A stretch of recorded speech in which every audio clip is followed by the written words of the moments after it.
Welcome to 28storms.com on this Friday afternoon, August 19th. We now have Tropical Storm Harvey located just east of Belize, and it will be making landfall within 36 hours. This video is dedicated solely to that storm, although we will have another video update pertaining to the U.S. hurricane threat within the next couple of hours.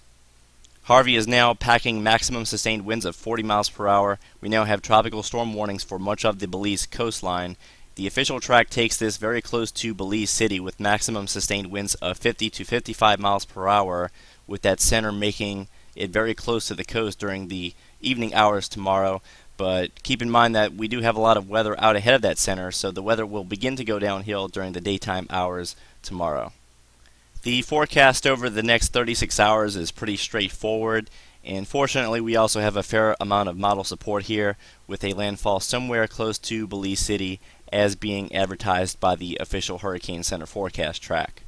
As of right now, this is still not expected to be much of a threat to anyone in the Gulf of Mexico, as it looks like we will still have a fair amount of ridging across much of the Central Gulf, and this should keep this on a general west to west-northwest heading over much of Central America.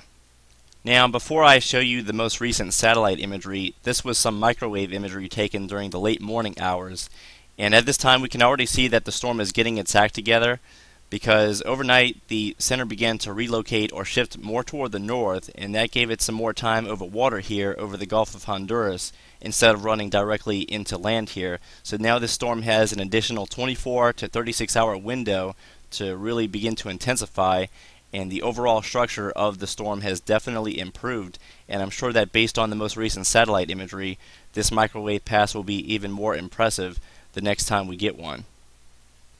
On a more regional scale, we can see our tropical storm Harvey located here across the western Caribbean, and now this is the water vapor, so keep in mind we're looking at more so the mid to upper layers, and you can even begin to make out that anticyclonic rotation over and surrounding the storm, which is an indication that we have a favorable upper level ridge in the area, so the wind shear values are really low, and of course this time of the year the western Caribbean sea surface temperatures are favorable. So there's really no reason why this storm can't begin to really steadily intensify up until the time the center crosses land.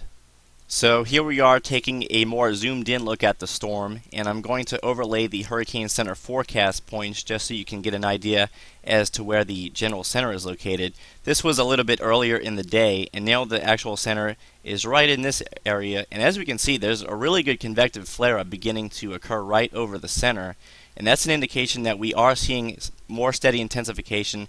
There's not a reconnaissance plane flying through the storm right now, but there will be another one later this evening, and I guarantee you they will find a stronger storm. And we're going to have to keep an eye on this. I'm not expecting anything overly significant, but now this is looking more and more like a moderate to high-end tropical storm impact along Belize.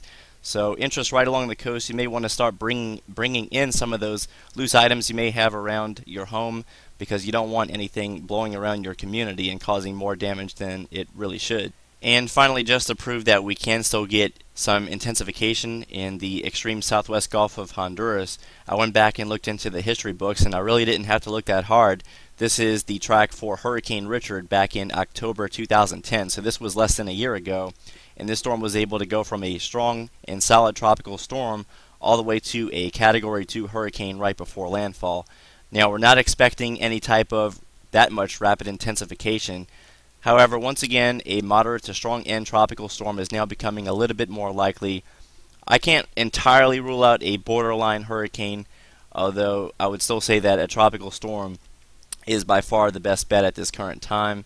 And once again, just bring in those loose items that you may have around your area and you'll be fine. The main threat, despite anything, will be the threat of heavy rainfall and some isolated flooding.